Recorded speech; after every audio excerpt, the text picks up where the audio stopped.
Hello everyone and welcome to my first ever live stream. My name is Dan, aka FPL mate, and I'm very pleased to be doing my first ever live stream, basically to celebrate all you guys who have supported me so much over the last, I guess 3-4 weeks, going from 1,000 subscribers all the way up to 22,000 subscribers now.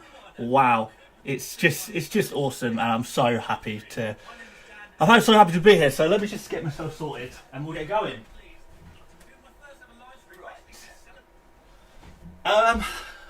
Right, so I suppose we'll start off by saying this is my team. That's how it currently is anyway. We're going to be making a couple of tinkerings and we're going to also be answering some questions at the same time. So lots to do today. I hope you can hear me. I hope everything is working all right. Like I said, this is my first ever live stream, so there might be a couple of minor technical hitches, but hopefully we can do all right on this first ever go. So, I guess let's start with my team. So I'm going to switch views very quickly. So there is a couple of changes I want to make to my team immediately. So I'm going to show you my current thought processes. So basically, let's get it open in front of me here. So basically, I'm not fully convinced by James Justin right now. I'm also not fully convinced by James Ward-Prowse. I know I've been singing James Ward-Prowse's praises for so long now, but you know, I think there is more we can do here. So basically what I want to do is I want to get a 5 million defender instead of Justin, and I want to replace Ward-Prowse with, I guess, Allan Saint-Maximin. So let's do that right now. Let's do some transfers. Let's do what I'm currently thinking, and then maybe we can have a discussion whether you think I'm along the right lines or not. So straight away, let's put Saint-Maximin in. Because just with Newcastle's new signings and stuff, it just seems like Allan Saint-Maximin is just so good value now. Now he's got sort of Wilson to feed his balls to. He's got Fraser as well there. It's going to be so much better, I think, for Newcastle. And they've got some all right fixtures. Let's have a very quick look here. We've got West Ham first. West Ham are in a little bit of turmoil at the moment, to be honest. It's not looking too good. There's a lot of stuff going on in the West Ham camp, where lots of arguments, and there's a potential for David Moyes to be sacked. I don't know exactly what's happening there, but there's unrest. So that's a fixture we want to be targeting straight away. And Newcastle have them first. So Allan Saint-Maximin, he's in. We're doing that. And then for my my defender slot, there's a couple of options. So the boring option would be to go for Egan. But I'm not fully convinced by Sheffield United how they're going to do second season. Is their excellent defence? Is their defence going to be figured out in their second season? Concede a few more goals. We saw at the end of last season they conceded a few more goals. Henderson's not there anymore either. When Henderson didn't play for Sheffield United last season, Sheffield United conceded a few more goals in those fixtures. So is Henderson a big part of why Sheffield United had such a good defence? They've got Ramsdale now instead, of course, but not fully convinced there. Another option is to go for Saiss. Wolves have got really good fixtures, so let me just show you Wolves. Oh, that's disappeared. Let me show you Wolves' fixtures real quick.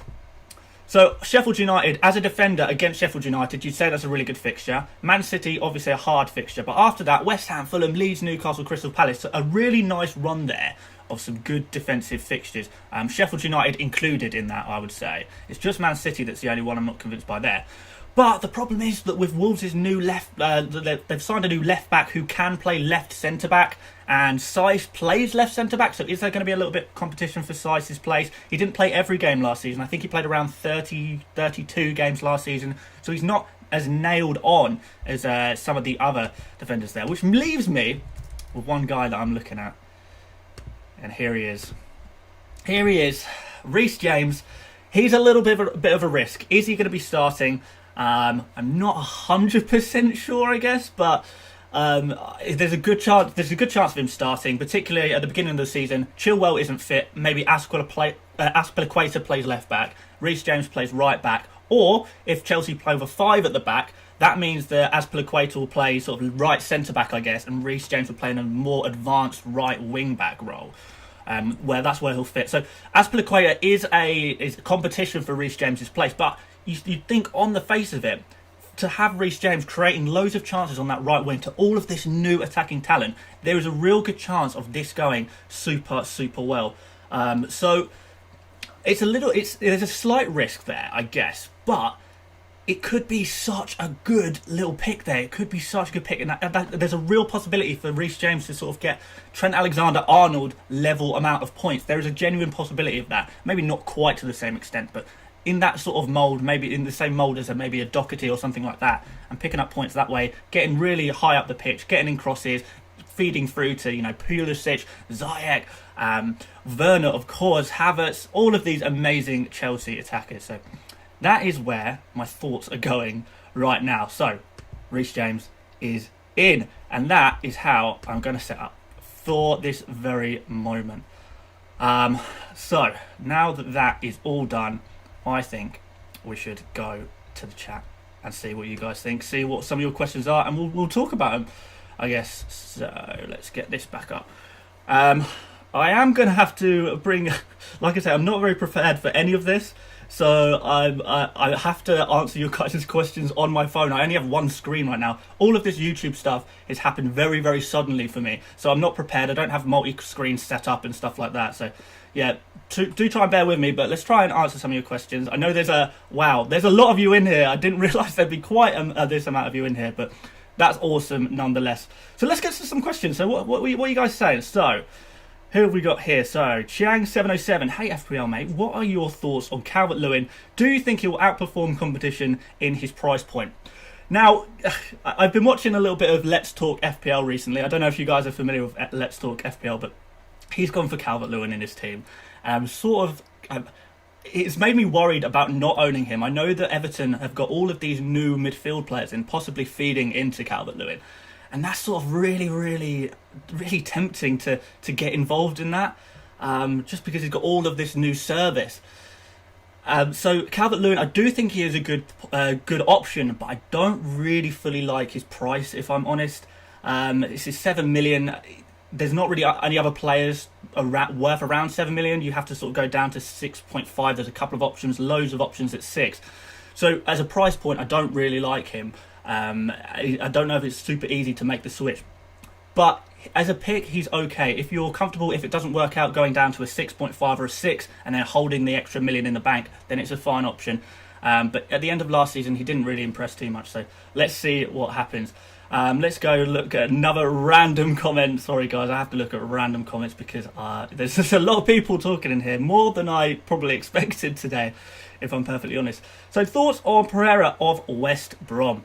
I've been asked this question a couple of times on Twitter already, and if I'm honest about Pereira, I like Pereira as a player. I looked at his stats, he looked very, very good. He looked like basically one of the best players in the whole championship.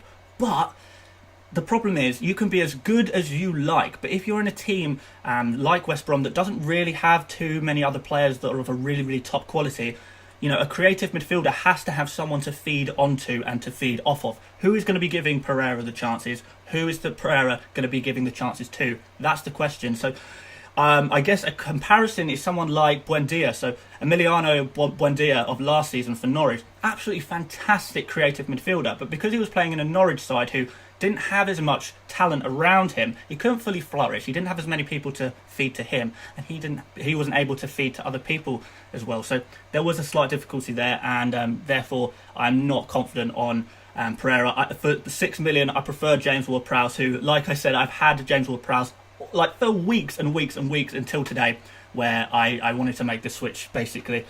But yeah. So, should I start Vardy from Sindre over Rain? Should you start Vardy? I think, well, I mean, if you've got him, you should start him. Yes, definitely, that's for sure. Should you play him? Should you bring him into your Gameweek 1 team? I would say perhaps not.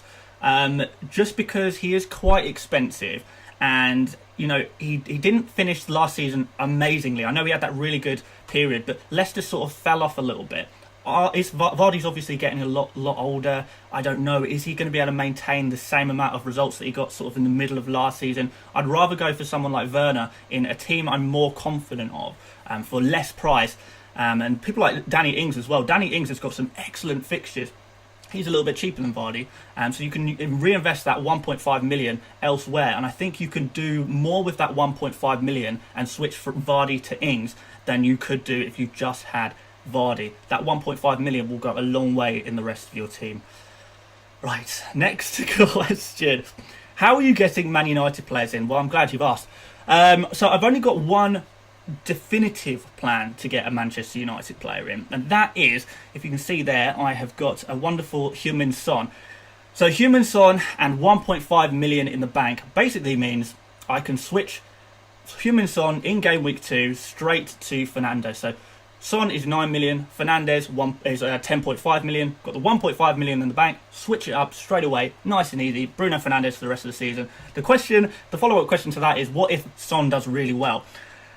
There's kind of two schools of thought here, but my opinion is, if Son does really well in that first game, that doesn't necessarily mean he's going to continue to do well. I'd rather take the points and run, because I don't want Son in long term. I never wanted Son. If Bruno Fernandez was playing game week 1, then Son wouldn't even be in my team. So if Son can get me some nice points in game week 1, it's sort of irrelevant, because I was always going to have Bruno Fernandez anyway. So I take those points from Son, I go, fantastic, that's awesome, and then I move on with Bruno Fernandez, who's going to be lapping up the penalties. And at the end of last season, Bruno Fernandez, he was untouchable. He was just the best player to have in the entirety of FPL. He's better than sort of Raheem Sterling, Salah, arguably better than Kevin De Bruyne as well. So he was so good, and I really need to have him far more than I need to have Son. And I don't want to move on Salah or Aubameyang. I want Salah and Aubameyang in my team for game week 1 and 2. Salah, if it doesn't go well, I guess I can move him on. But no, Son's the guy who's going to be making way. Right, what about James Rodriguez, or James Rodriguez, should I say? James Rodriguez, interesting one. Because obviously we remember James Rodriguez as that excellent player playing for Real Madrid, playing at the World Cup for Colombia, just doing absolute bits, absolute masterclass. But the question I have to ask is, if James Rodriguez is now playing for Everton, and no disrespect to Everton, but let's be real, they just finished mid-table. Yes, they've got a quality coach, but they just finished mid-table. If James Rodriguez is the player that we are thinking of as James Rodriguez, then why would he be joining a team like Everton, who are sort of struggling in mid-table at the moment? If he was amazing, then wouldn't he be being picked up by another team, maybe sort of even somewhere like Arsenal or Spurs, or somewhere around that level, Leicester, Wolves? You would have thought that if he was at the same level as he used to be, he would be signing for one of those teams instead of Everton. And again, that's no disrespect to Everton, but at the end of the day, he's entering into a team that's just finished mid-table. So you'd hope you could do a little bit better than that if he was as awesome as I think most of us are imagining he'll be. But I don't think he's a bad pick necessarily. I think he's interesting.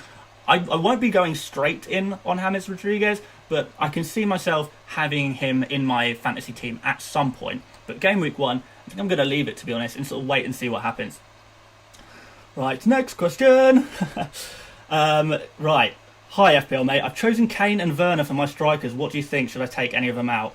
If so, what strikers should I take out and switch for them?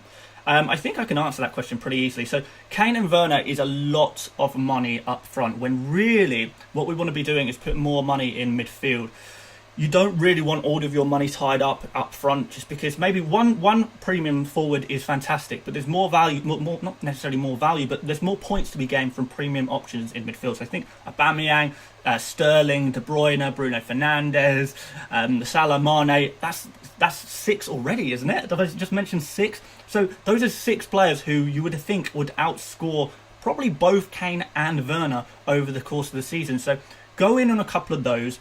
Move the money from forward to your midfield, and have an extra premium midfielder rather than an extra premium forward, I guess. Choose your favourite, Kane or Werner. Some of you will prefer one, some of you prefer the other. I don't think there's a right answer really to which one, but you can easily downgrade one of them to, even if you want to go to Danny Ings, but I prefer to go really right far down and look at some of the 6 million options. There's some nice 6 million options there, like Mitrovic I've got there, who I think is going to do really well for his price. You've got to put it in perspective of his price. And Che Adams, who is a little bit of a punt, but he had really good stats at the end of last season, so really looking forward to seeing what he can produce. And a lot of the more experienced managers that I've seen on sort of Twitter, a lot of them are going for Adams as well, so I think I must be in the right area if there's a few of us going for Adams. So yeah, hello mate, what about Naby Keita? Good signing for 5.5? I'm not sure. I'm not fully convinced. I don't think it's a bad pick necessarily. If you want to go for it as a punt, go for it. At the end of the day, it is going to be a punt though. With the possibility of sort of Thiago coming into Liverpool, where does Naby Keita sit? Therefore, Wijnaldum is still at the club as things stand, and you'd say he gets the nod ahead. I know there is a couple of injuries there, Jordan Henderson, so I don't know exactly how things are going to be set up, but I think you might create yourself a problem later down the line. Naby Keita has not really produced much in the Premier League so far. He's never really been a great FPL asset so far, so yeah, there's nothing that convinces me that I should be getting Naby Keita right now. But that's not to say it couldn't work out. I mean, in your team, you should be taking a couple of punts. There should be a couple of players who you are taking a little bit of a risk on. Because if you're not doing that, then one, it's really, really boring, and two, you're not really going to be able to make any strides. So if you think a player's going to do well, take a calculated risk. Why not? It's a little bit of fun. It could really pay off. And you know what? If Naby Keita absolutely smashes it game week 1, you know, all your mates in your group chat, you're going to be going to them, look who I picked. I'm a genius, absolute masterclass, and there's nothing more fun than that. And that's what fantasy football's all about, really. Right, let's have a look. Enable slow mode. You don't want this spamming. You're so right. I don't want this spamming. Do I? Let's turn on slow mode. Yeah. We'll do 60 seconds between messages. Sorry guys, I mean, I probably would have done this sooner, but honestly, I was not expecting this many people. This is literally my first ever live stream I've ever done in my life. I thought maybe 50 of you or something like that would join me and we could just chat and answer a couple of questions, but yeah, so slow mode is on. Right, that's not really helped the chat, if I'm honest. There's so many of you guys. Oh, this is so awesome. Thank you so much for everyone who's tuned in, but let's carry on. So, is Saka worth having in your squad? Cheap 5.5 million option. Now, before I've said I'm not sure about Saka, I said I'm not sure about Saka because there's so much competition for that right wing place at Arsenal. You got Willian, you got Pepe, and you got Saka. However, when I saw Saka play in the Community Shield, he obviously got the nod to play in the Community Shield, first on the team sheets kind of thing. He was excellent. Saka is just brilliant, isn't he? He's such a good player. So, in that sense, yes, I think Saka could be a really good pick, but you have to accept the risk that there's a chance that Saka might not play. He might not play, he might be Willian playing there, he might be Pepe playing there, Saka could even be playing in a different position, maybe a deeper midfield position. He could potentially play left back. I don't know, obviously Tierney's not injured right now, but you never really know what can happen there. So Saka might not necessarily be playing. So, yeah, accept the risk, but if it pays off, then that's going to be really good, isn't it? FPL mate, a weird pick, but how about Norwood as a 5 million option? Interesting one. So Norwood takes all of the set pieces for Sheffield United. That is his appeal. That's something you like about him. But Sheffield United don't score a lot of goals. I'm expecting them to do even worse this season. So therefore, there's not really anything else that I can really see as Norwood being a good pick. So no, I'm not really a fan of Norwood. How much is Norwood? If he's 5 million, perhaps Soucek is the better option if Soucek is cleared for his coronavirus stuff that he's got going on. So let's move on to the next question. Pulisic is fit to start. Chelsea fan. Would you consider, from Atmar? Would I consider Pulisic? You say he's fit to start, but to what extent is he fit to start? I think it's more likely that he's going to be starting on the bench and coming on sort of later in the game because they won't want to rush him back. You know, there's no need to rush him back. It's the start of the season. But if Pulisic starts, then that's pretty good, right? He could be a really good pick, and he is a player that you would want to have in your team longer term. He's a really, really nice pick, and he just looked brilliant last season. I know a lot of people won't be happy with me saying this, but he kind of reminded me of Eden Hazard a little bit. So that's kind of I like Pulisic a lot. So I do think he's a good pick, but you know I don't know if he'll definitely start game week 1. He might come off the bench, something like that, and in which case, you know, that's not really good. So I don't want to take the risk, and I've got other players who I think can more than make up for Pulisic's points that he might get. Hasim Chima, surely Doherty will get more points than Che Adams. Yes and no. Yeah, I mean potentially he could, but I don't really want to switch formation. If I do that, I'm switching to 4 at the back, and then longer term, that sort of doesn't fit in with my general strategy that I've sort of come up with. So if you guys don't know about my strategy, I did upload a video this morning sort of about my strategy and what my plans are for that. So yeah, it doesn't really fit in with my strategy, but I do think Doherty is a good pick. But I don't necessarily think that he'll get more points than Che Adams, because Che Adams at the end of last season was just doing so fantastically. If he carries on that form from the end of last season, he's going to do really well, and it fits in with my strategy. It's an easy switch from Adams to another sort of 6 million forward, 6.5 million forward if I want to do that. Because there will be, at the beginning of every single season, there'll be one striker who nobody expects who will be doing really well. There'll probably be more than one. So think last season, Teemu Pukki did absolutely fantastically. No one expected that. You had who was it? Ashley Barnes at Burnley. He did really well at the beginning of last season, and so everyone suddenly wanted him. So even going to Danny Ings a little bit further down the line, these kind of players, we need to have a placeholder there for when a player like this emerges, and you're like, wow, we need to get in on this player because they've done really well, and we want to make the aggressive move and take on that player. So that's why it's good to have a placeholder forward around that sort of budget price. So I've got a super chat, my first ever super chat from Jigar Joshi. Firmino, if Liverpool change formation to 4-2-3-1. I can't back that guy. Jigar, I can't back that. Firmino is just not. He's a great player, but he's not a fantasy player, is he? His finishing last season was awful. He was shooting a lot. People would like to say, well, Firmino's role isn't to shoot. Firmino had so many shots last season, and his just finishing is just not very good. I know that's not very nice to hear, particularly if you're a Liverpool fan, but he's not the guy who is creating your goals. He's the guy who maybe sets up, draws players away. He's not an FPL player where he's going to be getting loads of goals and assists, and he kind of proved that last season. Even the season before, he didn't get any amazing score, and he's so expensive. What is Firmino? He's about 9 million, 9.5 maybe. Just get Werner for the same price. He'll offer you so much more, believe me. So yeah, no, not a big fan of Firmino. FPL mate, what do you think about Nketiah as a risk now? As a risky punt, I like it. I actually considered putting Che Adams out of my team and bringing in Nketiah. One, because I mean, I'll admit it to you, I am an Arsenal fan, and I like Nketiah. He did amazingly with the under-21s for England. Arteta clearly has a lot of faith in him, and you know what? If Lacazette was to leave the club tomorrow, Nketiah would go straight into my team. But as things stand, that hasn't happened. But even so, Nketiah, his record in the Premier League isn't really particularly impressive.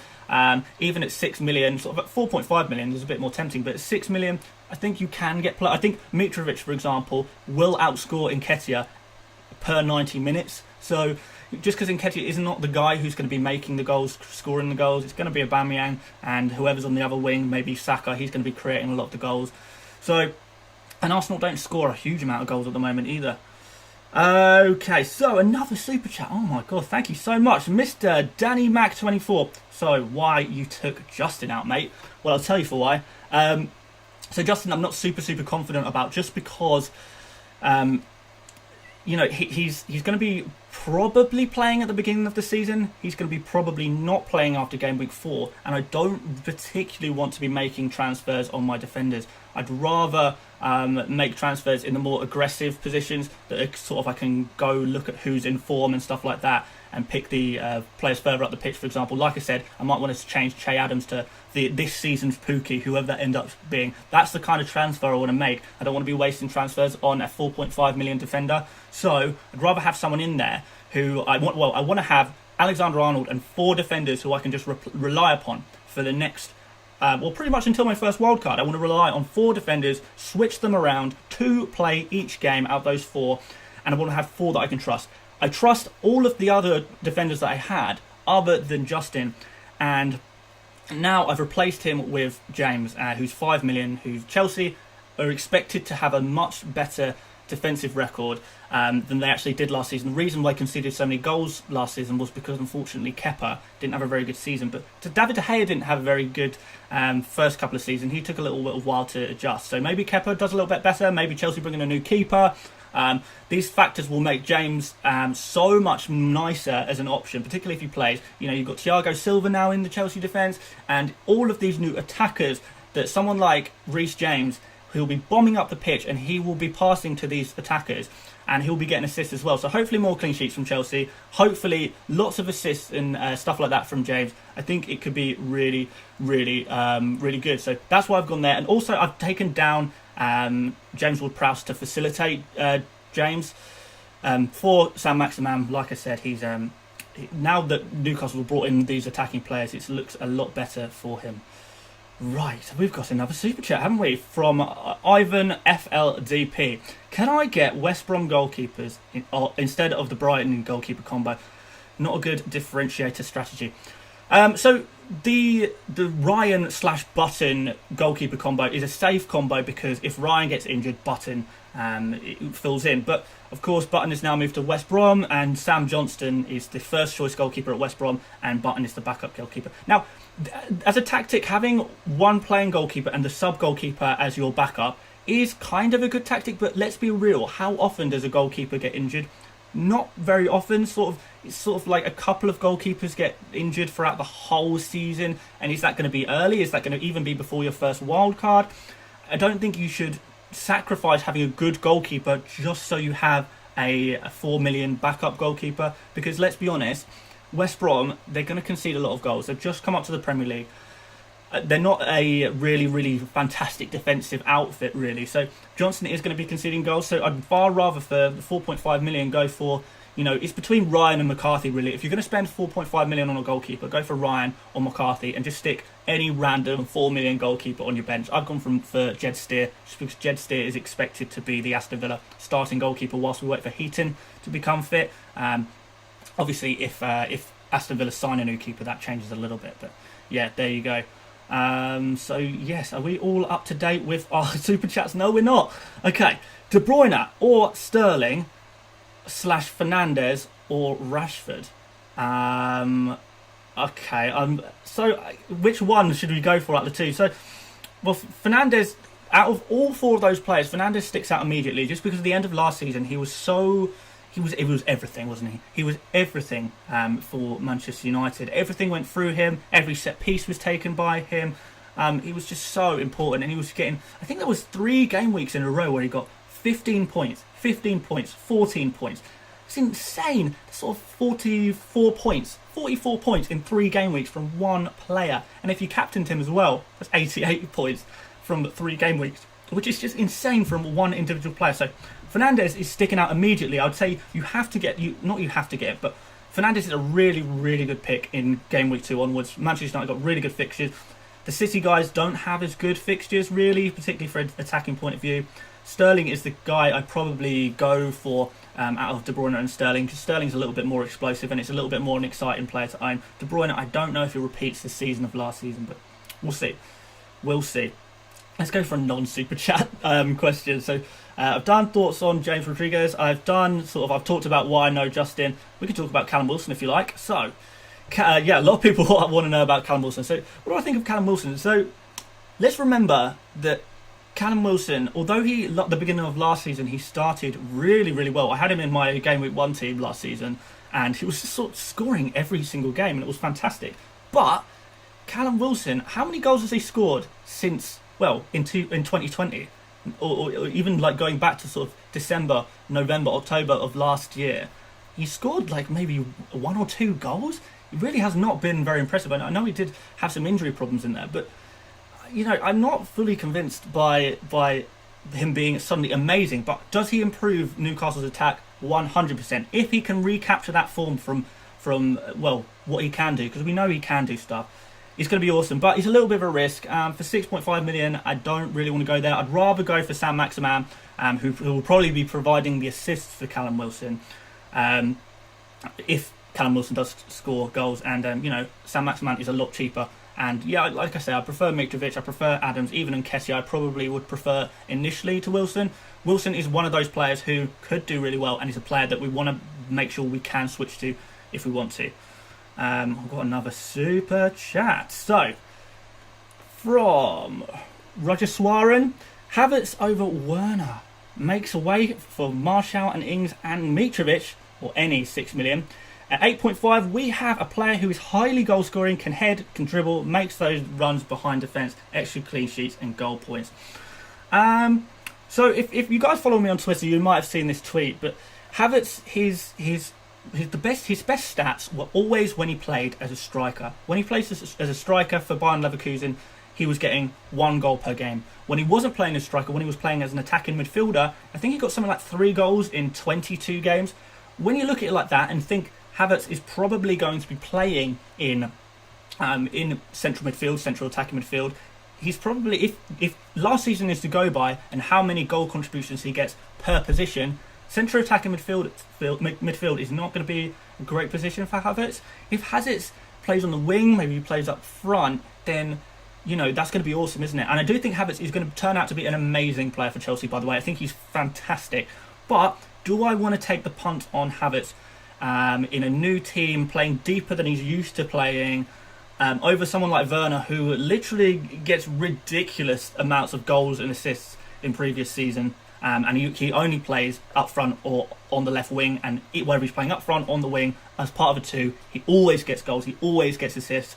That is a safer pick, and at the beginning of the season, I like a safer pick. So, yeah, I do prefer Werner over Havertz. I know there's a 1 million you free up there, but still, Werner is nice. Werner is a really nice switch for Martial or Ings later down the line if Werner doesn't work out. So, yeah, I don't think you go wrong with Werner, really. So, that's why he's in so many teams. I think Werner's in something like 45% of teams right now, something ridiculous. But that's for a very good reason. It's because he's such a good pick. So let's have another. Right, not tempted with Pulisic for 1 game week instead of Son. Really good question, Oscar. Really good question. So, I mean, until today, I was under the impression that Pulisic wouldn't even be playing. So that's kind of why I hadn't considered him.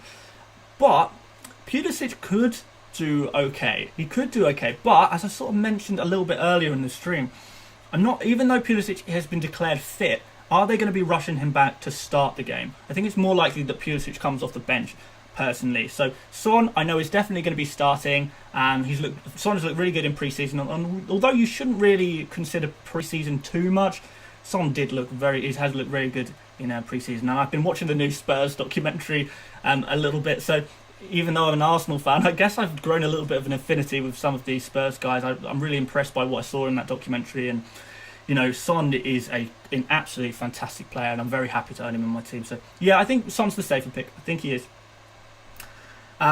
Toby Powell Bradbury, what a name. Too many same sides. I'm a huge fan of Pereira. 6 million, West Brom and Albion, set pieces, blah blah blah blah. Like I said earlier in this stream about Pereira, you can be as good a player as you like, but if you haven't got good players around you, it's not necessarily going to work out. Think Buendia. So yeah, although I do really appreciate that you want to pick different players, and I want to pick different players as well. That's why I sort of had James Ward-Prowse in my team for so long. That's why I've gone for Reece James now. Reece James is a little bit of a differential pick. Adams up front, Che Adams, he's a little bit of a differential pick. So yeah, absolutely, pick some interesting players. That's where the fun is, and I absolutely love it. But maybe not Pereira. There's other players that I would consider before Pereira. Okay, Etchai, if there's Bissouma or Oliver Berg or Ollie Watkins. Well, I don't know why we're choosing between those 3 guys. Bissouma and Burke, they're sort of 4.5 million midfielders. If I scroll down, let me just show you my team scroll down a little bit. And you can see that Alzate, the man, the myth, the legend, Alzate is the guy who I've gone for a 4.5 million midfielder, just because he's a bit more of a, he's got a higher ceiling, if you like. Although he's not necessarily going to start every game. He has been starting a little bit in pre-season. Brighton fans love him. He is a good player. He hasn't really got any end products yet. But if he can add that to his game, I'm thinking the new Todd Cantwell. That's what I'm looking for in my 4.5 million midfielder. I'm looking for the new Todd Cantwell, a guy who is super, super cheap, but ends up actually being a fairly useful player. And I think there's a good chance Alzate could become that player, but there's not really much options. I'd rather have Alzate than just pick up a boring 2 points every week from Bissouma. Right, FPL mate, please name your top 3 favourite 4.5 million defenders, and please tell us why. Well, we've got a couple of them there already, haven't we? So we've got Kyle Walker-Peters, so he makes the list. We've got Luke Ayling, he makes the list because he gets so many attacking contributions for Leeds. He's sort of nailed on in that right back position, and even from that right back position, he will always get assists and goals and stuff like that. So if Leeds end up having a good season, you would think that Ayling would be one of the guys who's picking up the points, not only for clean sheets, but also for a couple of assists and stuff like that. Nice bonus points. My third favourite, I guess, is Justin, only because I've only just taken him out. So he's not just in my team, he's just out my team. So maybe we should call him James Just Out. But yeah, I guess he's my third favourite. But I'm sort of gravitating away from the 4.5 million defenders idea at the moment. Max Aarons has just signed for Newcastle, the left back from Norwich. He's only 4.5, so he could maybe do something. He could be okay. And then maybe Rob Holding. I think Rob Holding is set to start Arsenal's first game as well. He's only 4.5 million. Could be okay. So Alistair, Davies, Rodrigo, good for a punt? Yeah, I think he's good for a punt. But he would be a punt. He definitely would be a punt. He's not a player who I'm going to say I'm really confident this player will do really well. I think any idea you have of Rodrigo, he's not an out-and-out goal scorer. He'll be getting just as many assists as he does goals. He's not a 20-goal-a-season man by any stretch of the imagination. He's a really good player. But yeah, he could be a really good punt. Well, I'm not sure. I'd say, yeah, he's worth going for if you fancy it. But, I'm not going to do that personally. But I implore you guys to go for someone like Rodrigo if you fancy that. Jamal Lewis, not Aarons, Jamal Lewis. Sorry, I get so confused by that left back and right back from Norwich. I'm so sorry. They're both young guys. They're both very talented fullbacks. So sorry. Yes, Jamal Lewis is not Max Aarons. You know why I get confused? Because Max Aarons, his cousin, is on the books at Newcastle, I believe. So I think that's why I got confused there. So a little bit of a fact for you there. I can't remember what the other Aarons' first name is, but yeah. There's another Aarons, and he's on Newcastle's books. Let's look at some more questions. Thoughts on Harry Kane? Harry Kane, pretty expensive for my liking. I prefer Werner for cheaper, and I prefer Son for cheaper and a different position. So if you want to cover Spurs, I prefer Son to Harry Kane.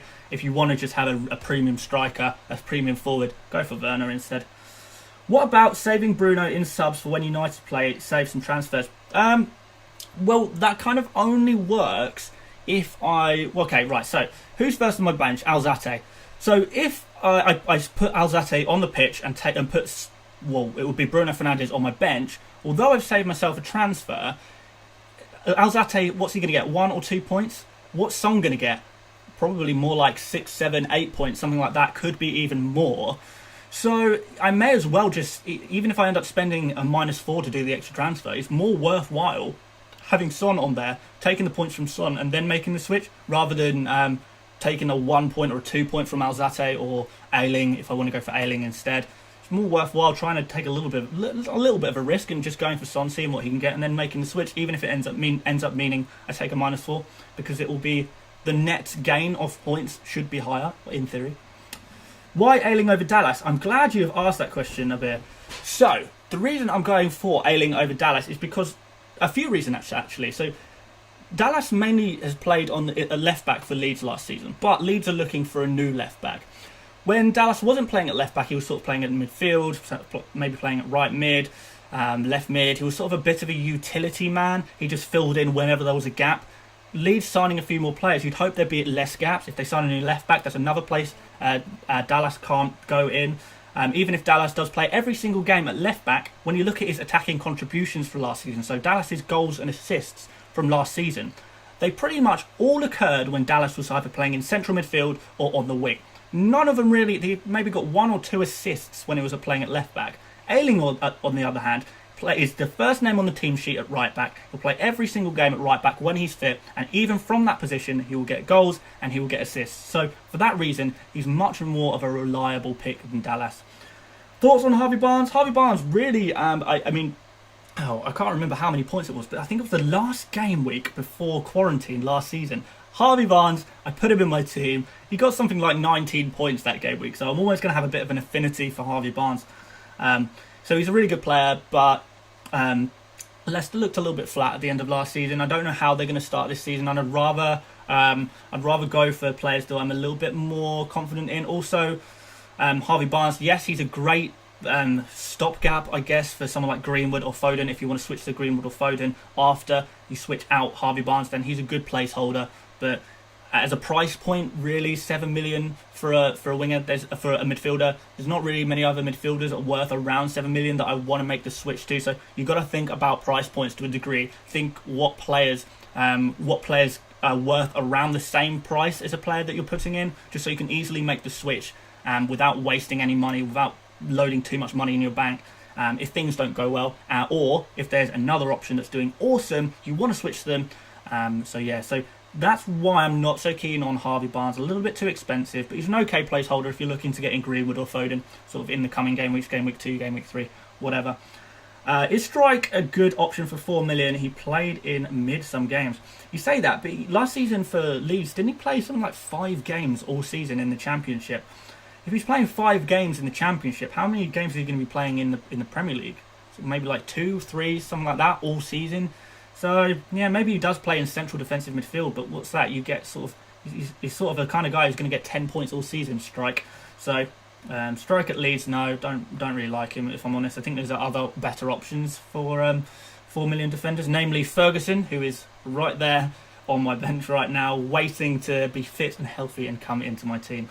And what players are you maybe going to replace with a Man U player? So yeah, we've done this before, but Son's going to go to Bruno Fernandez. I've got 1.5 million in the bank. Son to Bruno, lovely. How long will you keep Alain Saint-Maximin? Depends how well he does. If he does really well, then I'll just keep him until either he isn't doing so well, or there's another player around the same price point as Alain Saint-Maximin that I can just swap to.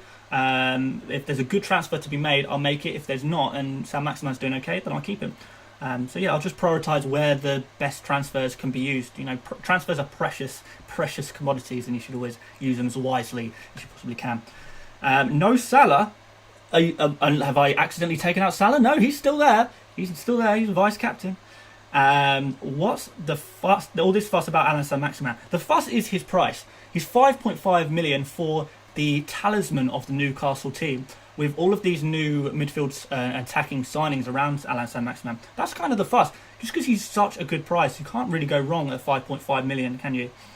ASM or Armstrong, Alain Saint-Maximin. We keep talking about Alain Saint-Maximin all evening, if you like. Jimenez or Ings? Ings. Go for Ings.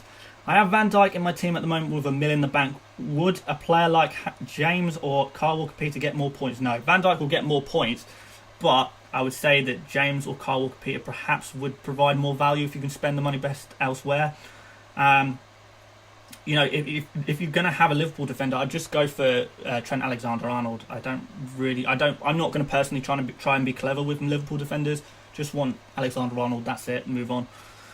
Doherty or Davies? Very easy. Doherty. So in the Spurs system, Davies sort of tucks in plays as a third centre back, whereas the right back, Doherty, is going to be bombing up the pitch. So Davies, he sits very, very deep. He won't get very many attacking contributions in this Mourinho system, and Doherty, on the other hand, will be let loose to fly down the right wing. So definitely Doherty there.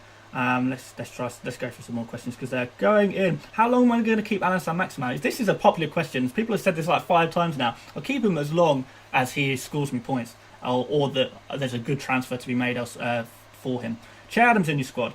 Why him? As he won't get game time, bro. Well, we'll see. Che Adams had an excellent finish to last season. He plays so super well. He was doing amazingly. The competition for his place is Shane Long or Michael Obafemi. Adams is going to be the first choice, second forward for Southampton. So Ings and Adams, I think, are going to be starting, and I think they're going to do really well as well. Why not Ryan Walton double up? I could do that. I could do that. In fact, to be fair, I might end up doing that, to be fair. The only reason I've not done that currently is because I've already got 2 Brighton players, and I sort of want to leave the option open to, if say there's a player for Brighton looks really good, someone like Trossard or who's their forward? His name has absolutely escaped me. Neil Maupay. So say Trossard or Maupay or someone like that comes out the start of the season and he scores like a hat trick, and I've got Walton, Ryan, and Alzate in my team already. Am I really going to swap out Alzate and make a double transfer just for the sake of getting one in? Probably not. So for that reason, I don't think Ryan's probably not going to get injured. There's a 19% chance Ryan's not going to get injured all season. So yeah, there's no point for me personally. When I'd rather leave it open to make the move to another Brighton attacker if they end up doing really well. So it's about leaving your options open a little bit and making sure you're flexible to bring in players if they end up doing really well. Right, hey man, thanks for the stream. Thoughts on Mahrez from Game Week 2? Wildcarding. Mahrez is a bit of a rotation risk, isn't he? And, you know, City are signing more and more midfielders. Foden is now an option. You know, Jesus is now possibly playing on the wing now that Aguero's back fit. So, yeah, Mahrez, he's a lot of money and he's a real rotation risk. I'm not saying he won't get points, but it'd be very easy for Mahrez to get 10 points one game and 1 point the next game. You know, when you're averaging that out, it's actually not such a great pick and you're better off going for someone else. Maybe like Pulisic or someone like that. From Game Week 2 when he's perhaps gained a little bit of match fitness or something like that. Right, sorry guys, I really need to cough. This is the longest I've ever spoken for in my life. I'm just going to mute my microphone and have a little cough. Right, the throat is cleared. The mic on. Yeah, the mic's on, let's carry on. Fulham just signed Areola. Well, if that's true, then that's kind of interesting. That could be very interesting, actually. Yeah, we'll perhaps have a look at that this evening after I finish streaming. Yeah, nice. Opinions on Brighton's Ben White. Ben White, really good player, but you know, do you want to be going for a Brighton centre back for 4.5 million? Brighton are not a particularly defensive team. Maybe just go for Lamptey or someone instead who will be playing a lot more further up the pitch, perhaps to get attacking contributions as well. Salah or Mane? Salah just because he takes penalties, I guess. Rashford or Bruno? Bruno just because he takes penalties, I guess. No, Bruno I genuinely do prefer. He's sort of taking all set pieces. I know Rashford does actually take a couple of penalties too, but I do prefer Bruno, yeah, even though Rashford is a little bit more expensive. I don't think you cut corners there. I think you just go for Bruno. You know, Bruno is a contender for the top scorer for the whole season. He really is. Whereas Rashford, you would say he probably isn't a contender. He's not as much of a captain option, I guess. So, yeah, just go for Bruno. Why no plans for KDB? Because, well, I mean, I kind of do have plans for KDB. I have the option of switching Aubameyang or Salah to KDB. But I'm just not 100% sure when I'm going to do it. And I'm not going to tell you a time that I'm going to do it because I'm not sure myself. It depends how Aubameyang performs. It depends how Salah performs. Kevin De Bruyne doesn't particularly have very good fixtures at the start either. So yeah, no, I'm not going to rush into a decision, and I'm not going to commit to a decision on Kevin De Bruyne right now. So let's just see how that goes. Is Reece James nailed on to start for Chelsea? No, I don't think he is, but it's a little bit of a risk. But you know, I like it. I like it as a risk. You know, there's a very high potential for returns there. Is Egan a good choice for the first few game weeks? Yeah, I think he is. He's one of the other guys I was considering at centre back. Alan Saint-Maximin or Ward-Prowse? It depends if you can use that 0.5 million better elsewhere. I prefer James Ward-Prowse, but if you can use the 0.5 million to make a real positive change to your team elsewhere, sometimes it only takes 0.5 million to make a great change in your team elsewhere. So if that's the case, then do that. Is De Bruyne fixture-proof? Yes, well, De Bruyne is fixture-proof. You're right, he is. Why no Doherty? Well, I can't have every player. Doherty doesn't fit in with my defensive rotation strategy, so that's sort of why I want to rotate 4 defenders. I don't want to rotate 3 in one slot. I want to rotate 4 in 2 slots. So that's just my strategy, but you know, nothing wrong with it. Nothing wrong with going for Doherty. I think he's a great option.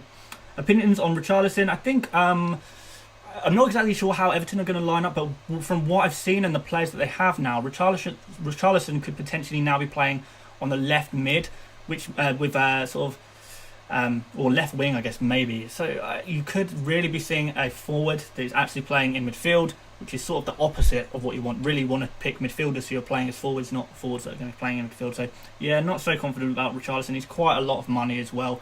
Just go for Calvert-Lewin and use the rest of the money elsewhere, I would say. Your thoughts on the lineup? Really, really bad pick. Really, really bad pick.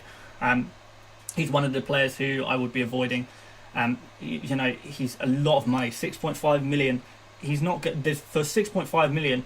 You know, 90% of the other 6.5 million, 6 million players, even 5.5 million players will outscore Lallana. He's not a massively attacking, forward-thinking player. Is he going to be playing every game? He's had injury problems. He's getting a little bit older now. He's playing for Brighton. Yeah, not convinced at all. Do you think Leeds midfielder Hernandez is a good option? No, because Hernandez, he's good.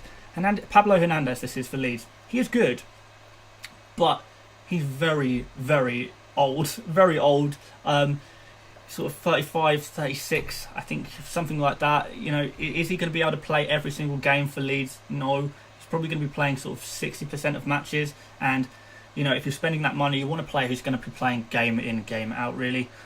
Digne or Doherty? Doherty, easy peasy. Will there be rotation between Saint-Maximin and Fraser, both left wings? No. Saint-Maximin will be playing on the right wing, Fraser will be playing on the left wing, and I'm guessing that Almiron will play as a sort of attacking midfielder behind the striker, who will be Wilson. So that's how I would predict that Newcastle are going to line up, sort of in the forward positions. What is my squad value? Right now, it's 98.5 million with 1.5 in the bank. Everyone starts off with 100, but you know, by the end of this season, we'll see. We can get up a bit.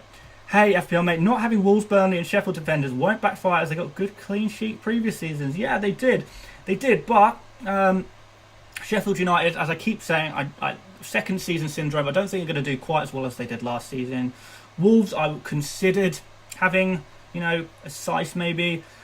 Burnley don't play game week 1, and I prefer Ayling to Taylor, even though that could work. I could swap Ayling for Taylor, but Taylor doesn't have any attacking threat whatsoever, and I sort of, you know, I want to play a little bit interesting. I want to have some potential for some attacking bits and bobs. What else have we got here? Jamal Lewis or Charlie Taylor? If you've got other players to play in Game Week 1, then go for Charlie Taylor over Jamal Lewis. So if you need someone to play Game Week 1, then obviously Charlie Taylor is not the guy, but long-term Charlie Taylor is a good option. I just prefer Luke Ayling, which he offers more going forward. Ali or Son? Son, I go for Son, but you know, some people like Ali. I don't think there's a right answer there. Ward-Prowse for Salah and Vardy for Adams. Thoughts? Yeah. If you haven't got Salah already, I don't think, you know, Salah's been sort of one of the top scoring players every season for 4 seasons now. Can't be, maybe 3 seasons, whatever. Salah's been amazing for so long now that, well, no, it's 4 seasons. Yeah, he's been amazing in FPL for so long now that, you know, he's arguably one of the first guys you should be picking. Unless you want to take some risks and stuff like that, then go for some risks. What will you do if Adams doesn't perform? Very easy. I switch him for someone else. He's a good price point. There's plenty of 6 million forwards who I can easily switch to. If someone emerges who's suddenly doing really well at 6 million, I simply switch Adams to that player. Nice and easy. But, you know, Adams could very easily be that player, which is sort of what I'm betting on. But it could be someone else. Oh, another super chat. Would you use Soucek, and could you use this squad on the Sun Dream Team? I've never played the Sun Dream Team. I've heard a little bit about it, so I don't know if this would necessarily work for Sun Dream Team. Would I use Soucek? Soucek sort of has had coronavirus, right? I think he had COVID, so that's a little bit of a worry. Soucek also, West Ham, there's a lot of problems in the dressing room at West Ham at the moment, so that's a bit of a concern. And then finally, West Ham, after Newcastle, have one of the most awful runs of fixtures. Let me show you. Right, this is what I'm going to show you why you should probably not have West Ham players. Let's go to where should we go? Let's just go to transfers. Why not? And then switch to. Oh, we don't want to sign out. We want to go to West Ham. Let's just pick any old player. Pick Diop. Look at Diop's fixtures. So after Newcastle, look at the state of this. That is awful, isn't it? That's possibly the worst run of fixtures in Premier League history. So for that reason, I don't particularly like Soucek. Well, for those 3 reasons, I don't like Soucek. But yeah, aside from those reasons, he's a great choice. But yeah, that's not looking good, is it, guys? Not looking too good at all. All right, let's switch back to my chat view and answer some more of your questions. Right. Right, James Rodriguez, we've talked about him. Aubameyang or Mane for Sterling after game week 1. Depends who performs. You don't have to commit to transfers ahead. It's good to make sure you know that you have options, but you don't need to commit now. See who performs. Does Mane do well? Does Aubameyang do well? It could be injuries and stuff like that. You don't know what's going to happen. So yeah, leave your options open. Should I take a punt on Calum Wilson? Yeah, if you fancy it. A lot of people talking about Calum Wilson still. Yeah, I spoke about Calum Wilson a little bit earlier, but yeah, he could be worth a punt. I'm not going to go for him personally. I prefer Alan Saint-Maximin to cover those points for a little bit more money. So, yeah, but yeah, I don't think it's a bad option. Just not for me. A lot of people asking about Bellerin. Bellerin is a slight risk just because there's a good chance that Ainsley Maitland-Niles plays at right back instead of Bellerin. Bellerin's future is a lot up in the air as well. I know he's had a bid from PSG to go over there. So I don't even know if Bellerin's going to start for Arsenal. I don't even know if he's going to be playing for Arsenal at the end of this transfer window. Maitland-Niles has been kept at Arsenal. The bid has been rejected. So hopefully, I guess so he can stay at Arsenal. So perhaps he gets the nod over Bellerin. Bellerin has not been amazing recently. So, yeah, I wouldn't really make the risk there, personally. I would avoid Bellerin for now. We'll see. You should get the FPL website Chrome extension. Is that a thing? If it is, I will check it out after this stream. And, yeah, perhaps that's good. You said bad things about Son. You are going to regret. I'm not saying bad things about Son at all. I think he's fantastic. That's why he's my 1 week punt. But he is going to be leaving. Bruno is going to be coming in. I'm sorry. Bruno is the guy I want. Son is a fortunate placeholder. I'm very lucky to have Son in my team at the moment, but you know, I prefer Bruno, so I'm going for Bruno. Why Ryan on McCarthy in goal? Very easy question, because so I've got Ryan in goal because I've already got Kyle Walker-Peters as my Southampton defender, if you like. So really, I had a choice between either going for McCarthy and Lamptey, or on the other hand, Ryan and Walker-Peters, and I prefer Ryan and Walker-Peters. Walker-Peters far more nailed on at right back for Southampton, and you know, there's probably not going to be a huge difference in points between Ryan and McCarthy, I guess, but McCarthy is a great pick. If you don't have Walker-Peters, go for McCarthy, but if you're going to choose one of the two, my preferred combination is Ryan and Walker-Peters. Bamford versus Mitrovic, easy peasy. Van Dijk or Robbo? Neither. Trent Alexander-Arnold. Find the money elsewhere in your team. Wish you all the best, mate. Thank you, Random Ninja, mate. What price would you predict for Sancho when he comes to Manchester United? Looks very likely at the moment. I don't know how likely it looks at the moment. I have keeping an eye on it, but you know, we'll see. What price would he be? Probably around 9 million, you'd say. About the same price as Rashford, maybe, I guess. Mitrovic or Wood? Mitrovic. Wood doesn't play in Game Week 1, but Wood is a great option still. Maybe. Actually, that's a really hard question. If you can cover one of your starting 11 slots, then go for Wood. If you need a player to play in Game Week 1, go for Mitrovic. Opinions on Stuart Armstrong? Looks really good. He did overperform his expected goals and assists last season, but he did get goals and assists, and you can't really argue with that. Southampton looking very good as well. Why not Vinagre? Vinagre looks to leave Wolves. He looks like he's going to leave. But as well as that, Wolves have just signed a new left back, and on top of that, they're looking to sign another new left back as well. I can't remember what the guy's name is. It's the guy from Portugal, isn't he? Plays for Porto, I think. But yeah, they're looking to sign another new left back as well. So there's going to be loads of competitions at left back, and Vinagre, it looks like he's going to be sold anyway. I think someone's putting a bid for Vinagre anyway. So yeah, they're not convinced by Vinagre at all at the moment.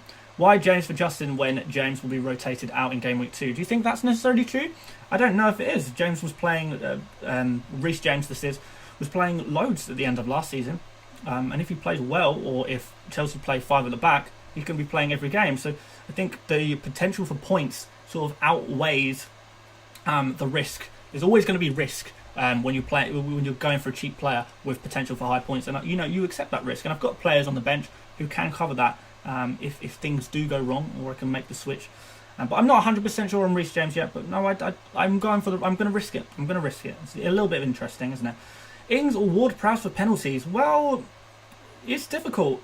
So Ings was only taking penalties at the end of last season because he was chasing Golden Boot. Usually Ward-Prowse is the nailed-on penalty taker.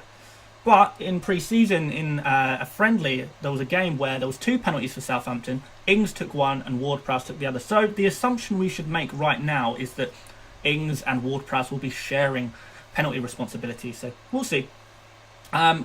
Gaming Smug, can you rate my team? It's S+++. Hot. Yeah, I can rate your team. Send me a DM on Twitter at FPL mate. or Instagram at FPL mate, and I'll rate your team. No problem. Yeah, make sure you say it's from Gaming Smug, and I'll know who you are. Rashford or Greenwood? I don't think Greenwood covers Rashford, especially if Sancho ends up signing. So Rashford, but I'd say neither. Go for Bruno Fernandez. Matheus Pereira, is he being overlooked? No, he's not being overlooked. I'm not talking about Matheus Pereira anymore on the stream, I promise you. Best 4.5 million defender. Kyle Walker-Peters and Luke Ayling are my favourites. Why Alzate? We talked a little bit about him. I just fancy him. He could have a real nice breakthrough season. Let's see. Tottenham defender. None. No Tottenham defenders in my team right now. Let's see if Spurs can start keeping some clean sheets before we invest in some of them. They're a little bit too expensive for my liking anyway.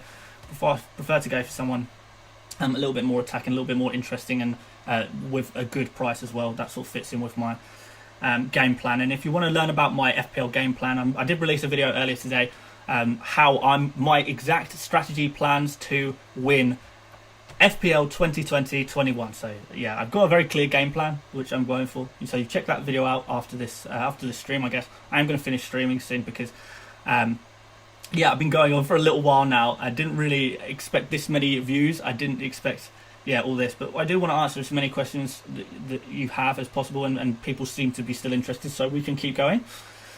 James or Davies? James. I'm going for James at the moment. Davies is not going to get any goal contributions whatsoever. He plays very deep. In attack, he slots in essentially at centre-back. So, yeah, Davies is not as interesting as a lot of people are making him out to be. Is Douglas a good choice? No, he's third choice left-back for Leeds. So, no, not really. Unless anything changes, maybe Douglas impresses during training and suddenly he comes back into the squad. That could happen technically, but as things stand, no, Douglas is not a great choice. Why not take Adams out and go for Calvert-Lewin? I would do that. If Calvert-Lewin was 6 million, I would be taking out Adams and putting in Calvert-Lewin, but Calvert-Lewin is 1 million more, and I'm yet to be convinced that that's worth spending that extra money. Hey FPL mate, do you think if Mane scores a brace versus Leeds and Salah blanks, that makes people jump straight to Mane and ditch Salah? Yes. If Mane scores a brace and Salah blanks, everyone who has Salah will switch to Mane, and that is a very, very bad decision. We all know by this point that by the end of the season, Salah and Mane are going to have roughly the same amount of points. So, what is the point in making the sideways move from Salah to Mane? There's no point, because next game, the game after, there is just as much chance of Salah performing as Mane is performing. So you've not gained anything really. If Mane goes on some excellent form for like 10 games in a row and Salah is just not even looking good, then fair enough, make the switch. But after one game, no, don't. Trust me guys, don't make the switch. It's just, it's silly after one game, but longer term maybe. Okay, what have we got? Ayling and Ferguson, will they play regularly? Ayling will play regularly, yeah. Ferguson, when he's fit, which is expected sort of in about 3-4 weeks, Ferguson will be fit. Yeah, he'll play as well. Ayling over Dallas, yes, every time. Could you rate my team? Send you a message on Instagram. Yeah, I mean, I get loads of messages on Instagram and Twitter with sort of rate my teams, and it's really, really difficult to rate them all. So, like, if you guys have sent me messages and stuff on Instagram or Twitter, I am sorry if I haven't got back to you. But yeah, like I said, it's difficult to get back to everyone just because I do get a lot of messages. But that's why I try and do stuff like this, answer your questions live on stream. I try and answer as many comments on my YouTube videos as I possibly can.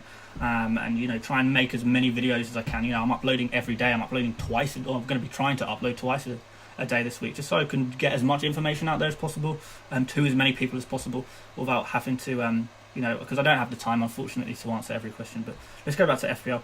Why no Vardy? I mean, you can say that about any player. Why no Doherty? Why no Vardy? Why no... You know, you can't have every player. And the way my team is set up, it doesn't really leave room for Vardy. I prefer Werner to Vardy, so that's why I'm going for him. If Sancho signs, will you keep Fernandez or take Sancho or both? Bruno Fernandez stays. Yeah, no, I'll go for Bruno Fernandez over Sancho. You'd say that if Sancho signs for Manchester United, that makes Bruno Fernandez more appealing, surely. That's just my personal opinion anyway. Opinions on Mount. Well, I guess it's difficult. Mount is an attacking midfielder, and Havertz has just been signed to be the attacking midfielder. Now, Mount is the boy. He is the boy at Chelsea. Lampard loves him. I still think he's going to play fairly regularly, but yeah, there's so many other options at Chelsea now in their midfield and attack that I don't think Mount is going to be one of the main guys anymore. But we'll see. Maybe. Is Ings worth getting, or is Adams enough? No. Well, Adams doesn't cover Ings. I'm not going to try and pretend to you that Adams is good enough to cover the points that Ings is going to get. That's not going to happen. But I just feel like I personally can use the money better elsewhere, and I don't want 2 premium forwards. I only want 1 premium forward and 2 cheaper forwards. Hey, FPL mate, Ward-Prowse or Armstrong? Ward-Prowse if you can afford it. Yeah, if you can afford to spare the extra 0.5 million, go for James Ward-Prowse. He looks really good. What do you think of Charlie Austin as a punt at 5.5 million? I think he's a punt at 5.5 million. That's what I think. He could do okay. I'm not massively convinced by it. White Ayling, you can go for a better team with the same price. Oh, a lot of you guys are not liking the look of Luke Ayling. Well, I'll tell you what, you'll soon eat your words. No, Luke Ayling is fantastic. Leeds are a really good team. The best defensive team in the Championship last season, with an absolutely fantastic manager. Literally, I don't know how much you guys know about Marcelo Bielsa, but I mean, this is Steve naming, but Bielsa, he's literally one of the best managers in world football. He's like not quite the equivalent, but sort of like having Ancelotti at your club. It's something like that. So yeah, or a Mourinho at your club, but he's at Leeds. So great manager, great defensive team. You know, Ayling is going to get us some points. Don't worry, guys. He's going to do okay. Should I go for Mitchell or just keep Ferguson? Depends if you need someone to play. So saying that, Mitchell, you know, although he has looked good in training in pre-season and the end of last season, you know, Van Aanholt is back in training. He's going to be back, and Van Aanholt, when he's fit, he's going to be playing at left back. So Mitchell might not even get a game. So Ferguson, assuming you don't need someone to play right now, let's change my team view just so you can see exactly how I'm lining up. But assuming you don't need someone to fill in and play starting 11 for the first sort of 4 game weeks, 5 game weeks. If you've got cover for 4 or 5 game weeks, just leave Ferguson on your bench and wait for him to be fit, and then you can start playing him. It's pretty. That's pretty easy to do if you've got another defender and you're only playing 3 at the back. Pretty easy to do. So that's what I'm doing. More questions. Calvert-Lewin or Mitrovic if money is no issue. Well, Calvert-Lewin, I guess, if money is no issue, but money is always an issue. Ings worth a punt or Martial on the bench? Ings worth a punt, definitely. Yeah.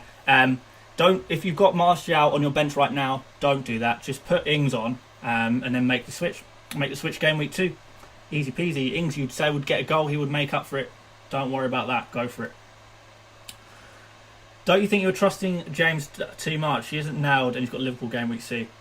Someone like Davies from Spurs can be a good replacement, but Davies is only going to get clean sheet points, and this assumes, I mean, Spurs are going to be getting probably around the same amount of clean sheets as Chelsea, but Reece James offers attacking returns, which is just sort of, you know, if Reece James starts playing really well and he plays regularly, Chelsea play 5 at the back, Azpilicueta plays as a centre back or a left back, James could become such a good option. He has an opportunity to absolutely embarrass us at this price. At 5 million, James could end up being the greatest ever 5 million pick in the whole league in terms of defenders. So, yes, there is a slight risk attached, and I do understand that. I accept that risk. But he could be amazing, and I will. If I don't go for him, I'll regret it later if it goes really well. For Liverpool game week 2, perhaps I don't even play James. I've got 2 options on the bench. Ayling's got a good fixture second game week, so nice easy switch. Easy peasy. McCarthy or Ryan? Go for McCarthy, unless that means doubling up on Southampton defence. Don't double up on Southampton defence and go for Ryan. But if you haven't got any other Southampton defenders, McCarthy. Nice. Need a 7 million midfielder, but unsure who to get for. If you're looking for a placeholder for Greenwood, go for Harvey Barnes. He seems to be the best player. Probably a nice easy fixture against West Brom first match. Thoughts on Decore for 5.5 million? I don't know. I don't know where Decore fits in the Everton team, because, you know, the attacking midfielder is going to be James James Rodriguez maybe, unless he plays on the right wing. I don't know. I don't know how he's going to fit in. Could end up being really good, but a little bit of uncertainty there. When I take a risk, I want to at least understand the risk that I'm taking, like I'm doing with Reece James. I know Reece James is a risk, but I understand the risk that I'm going for there, so it's not really so much of an issue to me. I understand it, I understand the risk, I know how to fall back on it. But someone like Decore, where I genuinely don't know how he fits into the team, it's a bit too much of a risk for me. Who is on Everton penalties? Great question. Well, it's Sigurdsson really, but is Sigurdsson going to play? Is Sigurdsson going to get sold? Yeah, it could be a bit of a mystery. Maybe Richarlison, maybe James Rodriguez potentially gets some penalties. It's one of those ones. We'll wait and see. Right, 217 Legacy. Is McNeil a good option? McNeil is a fantastic creative player in a not particularly creative team. So, if you're going for a 6 million midfielder, I would personally always choose James Ward-Prowse. That's my guy at the moment. That's the guy I would go for. But doesn't make it the not right answer necessarily. But that's my preference. McNeil, is he going to be a good option? Possibly. But I'm not 100% sure. Burnley are not a particularly free-scoring, particularly creative team.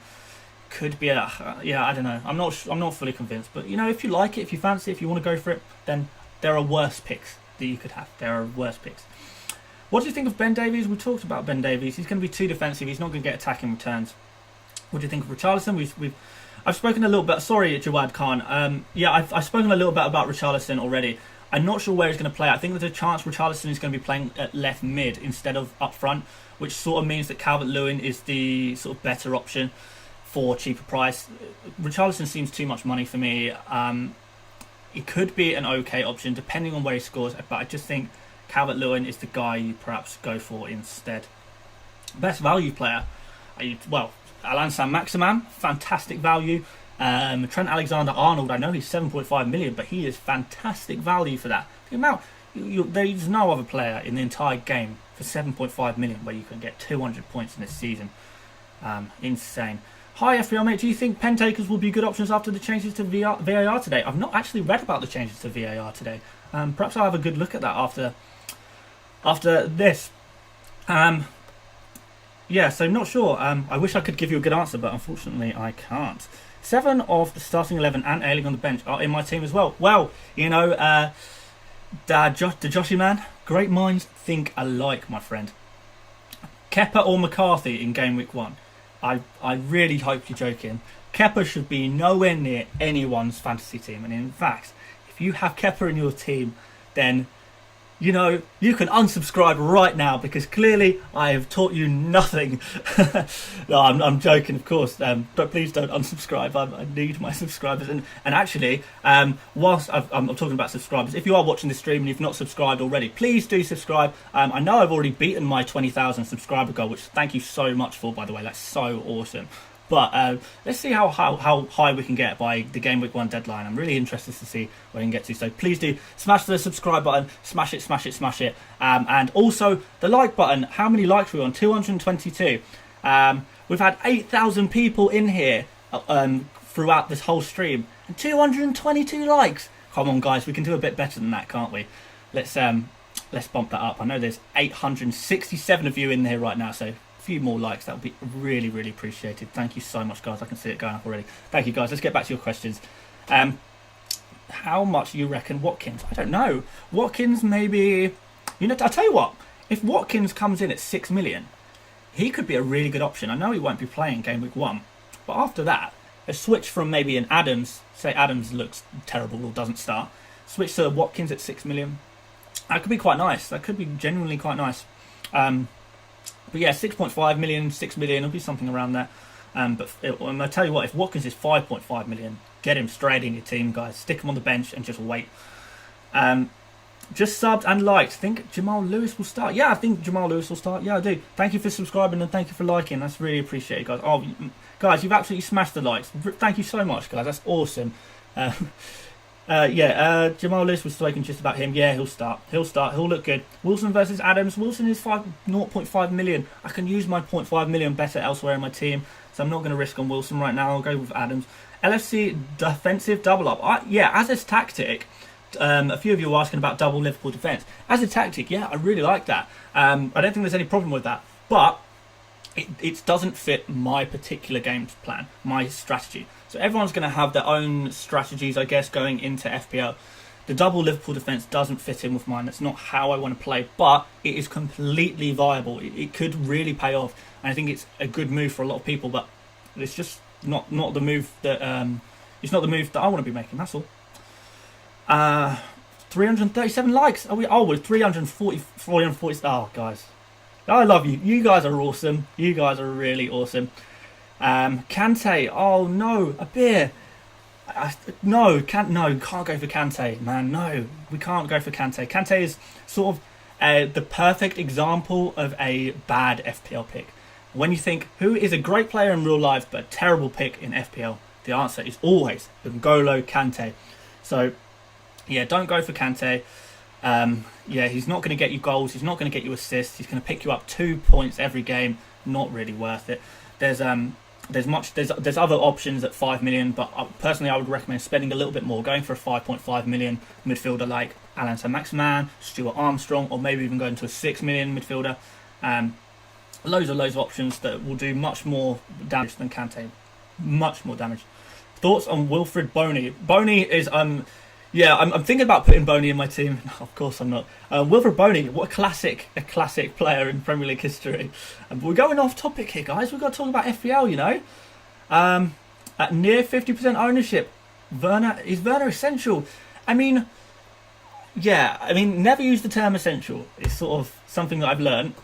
But I tell you what, if Werner scores sort of 2 goals or something like that, a goal or assist in game week 1, the 50% of people who don't own Werner are going to have a pretty miserable weekend. Let's put it that way. So yeah, there does come to a point where a player has such high ownership where it's risky not to have them. And Werner is a great pick anyway. It's not like he's just randomly 50% owned. He's sort of 50% owned for a very good reason. That's because he's a great pick. Another super chat. So let's have a look. 217 Legacy. Should I select Robertson over Trent Alexander-Arnold for game week 1? No. I think you should always try and have Trent Alexander-Arnold over Robertson. I know Robertson finished last season quite strongly, but Trent Alexander-Arnold sort of, on average, will offer you the exact same amount as Robertson, but with the crucial difference that Trent Alexander-Arnold takes corners and direct free kicks. So he's going to be getting more opportunities for assists, more opportunities for goals. Plus, the side he's on the right side, he's got Salah on that side as well, so you can potentially, even if he does a quick little pass to Salah cuts in and scores goals on the short balls. And I know, actually, to be fair, Liverpool are far more of a crossing team, so maybe that's not necessarily a good point. But you know, the free kick goals, you know, what is it, 6 points per goal for a defender? It's just madness. And Alexander-Arnold offers so much more for that. So yeah, thank you for the super chat, and that is your answer. Doherty or Wilson? They're different positions, man. Come on, Sam. Different positions. They're both good options, but I guess Doherty is the safer pick, definitely. Eze or Zaha? Zaha. You know, Crystal Palace have some really nice fixtures coming up, so I am going to be looking at Crystal Palace players to potentially bring in. I'm sure we can talk about that in a future video, because I don't think I'd want to be going for Crystal Palace players necessarily right now. But, you know, a couple of game weeks' time, yeah, let's look at some Crystal Palace players then. We'll chat about that then. But yeah, Eze or Zaha are the standout options, aren't they? How will you spend the 1.5 million in your bank? I'm going to upgrade Son to Bruno Fernandez. Noble. Just Noble. Thanks. Bal Gopal, Lal, Shresser. Just Noble. No, not a good pick for FPL, I don't think. Minamino over Salah with Trent Alexander. Oh no, you can't go for Minamino just because he's not going to be getting enough game time unless I see something differently. Where Minamino starts getting some game time, then no, I don't think I'd be going for anywhere near Minamino personally. Why have you moved off Lamptey? Because I prefer Ryan and Walker Peters to Lamptey and McCarthy. Lamptey's got a little bit of competition for his place. Or so I've seen, so yeah, not 100%. What do you think about 3 premium strikers? I don't like it. Yeah, Kane, Martial, Werner. I'm not so keen on that. I'm not going to say it's not going to work, but there is so many points to be had in midfield at the moment that you're better off to have money in midfield and switch between those premium options in midfield who will score more points, rather than, you know, you'll end up having all of your money stuck in your forwards, whereas you might want to make some switches in midfield. That now you can't do that because all your money's in forwards. So yeah, no, not massively keen on that. Charlie Taylor off the bench for game week 2. Yeah, I like it. Adams or Ayew? I prefer Adams, but Ayew is a good choice as well. Would you rather have Bruno Fernandez and a 6 million striker, or do you prefer Greenwood and Martial? I prefer Bruno Fernandez, just because penalties and free kicks and corners and all of the assists that he'll be getting, all the goals. I mean, let's not forget Bruno Fernandez at the end of last season, quality. Thoughts on Martinelli? Yeah, when he comes back, he could potentially be a good FPL option. We'll have to wait and see.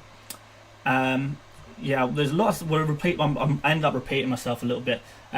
So I'll try and be a bit more selective with my things that I'm answering now. Matt Phillips on midfield for 5.5 million. He could be okay. Matt Phillips, he takes a couple of set pieces. But do you trust West Brom? I don't. I want to see a little bit of West Brom. I think they might potentially be in for a really difficult season. So, yeah, I'm a little bit sceptical about going for them. Barnes or Mount? Oh, that's a tricky one. I don't know. They're both good. Thoughts on Keita and Saka? Go for Saka. Thoughts on McCarthy? Great. Who are Wolves' wing-backs for this season? We don't know yet. It's a bit of a mystery. They're still in the market for a right-back. They seem to be in the market for another left-back as well. So, yeah, I think they'll make some transfers and there'll be some new faces around Wolves for the right wing-back and left wing-back positions. So, yeah, it could be interesting. Hudson-Odoi going to do a madness versus Brighton. Do you think so? I think, yeah, there's a good chance. There's a good chance because they've got a couple of injuries there. So Pulisic, you say he's not, 100%. Lampard doesn't want to risk Pulisic. Hudson-Odoi could play Gameweek 1 at left wing. It really could happen. But longer term, Hudson-Odoi, you would say, probably isn't going to get too much game time. So I wouldn't want to go for that, I don't think. I have Havertz and Werner in at the moment. Would you consider that a risk, as they're both new to the league? No, Werner I don't think is a risk. One, because everyone has him anyway, and two, because he is such a proven player. Havertz is a little bit more risky than Werner, I will say that. And having two in, I don't think so. Chelsea should be on for a good season. They've spent a lot of money. They're going to be a good attacking side, you'd hope. So no, I don't think it's risky, but I don't think I would personally want to go for both. Personally. Starting 4 million defenders, there's not really much going at the moment. There's talk of the guy Burr at Wolves might start game week 1. There's a chance that Mitchell at Crystal Palace might start game week 1, but yeah, there's nothing really. There's no 4 million defender that I would trust to start in game week 1, 2, 3, 4, 5. Sort of Ferguson a little bit down the line, I do trust to start. I think when it comes to game week 5, 6, 7, when he's fit and ready to play, I trust Ferguson to play most weeks. But aside from that, there's the other 4 million defenders. There's not a lot out there, if I'm honest, guys. There's not enough out there, so don't put your faith in 4 million defenders, other than Ferguson later down the line. But yeah, we'll see. Basham over Egan? No, go for Egan. Egan is the king. Do you remember the end of last season, getting goals and he got an assist, I think, at some point? He's just an excellent target man, isn't he, Egan? He's class. I like him. Why not Luke Shaw? He's not playing. He's kind of the answer, and I don't think he's that good anyway. I prefer Wan-Bissaka. I know he's a little bit more expensive. Burke at Sheffield United, 4.5 million, will definitely play up top. He's my 4.5 out of position. Yeah, so Burke was on loan in Spain last season, I believe. But I looked at his stats and they didn't look amazing. He played a lot, but he's only got like a couple of assists. I don't even think he scored any goals. So could Burke be okay? Is he definitely going to start if he signs for Sheffield? Has he signed for Sheffield yet? I don't know. Possibly. It's a little bit of a risk. But it's quite a nice punt. There's not a lot going on. Like I said, at these bottom levels, 4.5 million midfielders, there's not a lot going on. So just take a punt. Take a punt on someone you think is interesting, and I think Burke fills that void. Okay. Starting 4 million defenders, none. Doherty under Jose, good. Should I replace Aubameyang with KDB for game week 3? Don't commit to it yet. Wait and see. Expected goals and assists, Rashford versus Martial. I think Martial is better on expected goals and assists at the end of last season. I believe so, excluding penalties, of course, because I know Rashford took a couple of penalties, which sort of skews the stats a little bit. But yeah, perhaps you want to consider penalties anyway. Thoughts on Jack Grealish? Not bad. Not a bad pick. A little bit too expensive for me, and Aston Villa don't play game week 1. So yeah, I'm not going to go for him, but he could be okay. What's your thoughts on Jose Perez and Ward-Prowse? I like Ward-Prowse a lot. I'll tell you what, guys, by now you must absolutely know for sure that I love James Ward-Prowse. And I'm so disappointed that he's not, as things stand, not made my Game Week 1 team. But I just think I can use the money better elsewhere. I might change back. We'll see. We'll see. Jimenez had a higher XG and assist than Ings last season. Any reason you prefer Danny Ings? Yeah, Danny Ings has the same name as me, Dan, and the same name as you, Daniel. Imagine if that were true. No, Ings is far more clinical.